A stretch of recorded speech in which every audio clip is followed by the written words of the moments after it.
तुम्हाला कसं वाटतं इथं बसून? तर टॅटू बनवत आहे आता याच्या पहिले कधी एक्सपिरियन्स घेतला? कटिंगच्या दुकानात घेतलं, एक मित्र दाढी करतो, मालिश करतो, आपण सगळे शांत बसून बघतोय. म्हणजे तो एन्जॉय करतो, आपण शांत बसून आपला फील करतोय.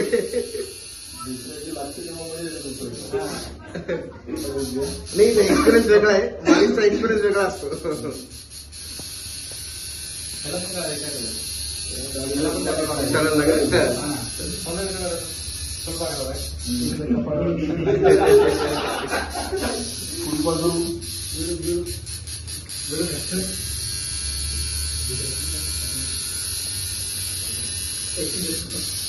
नाही ऍक्च्युली आपण कटिंगच्या दुकानात आपण एक्सपिरियन्स वेगळा असतो.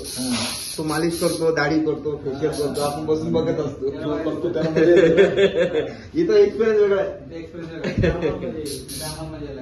म्हणजे तिथं जेव्हा मालिश चालू असते तेव्हा त्याला शांत वाटतं, आपल्याला जांभळ्या येतात. इथे आपल्याला तुम्हाला जांभळे होऊ लागले नाही ना, तकलीफ होऊ लागली.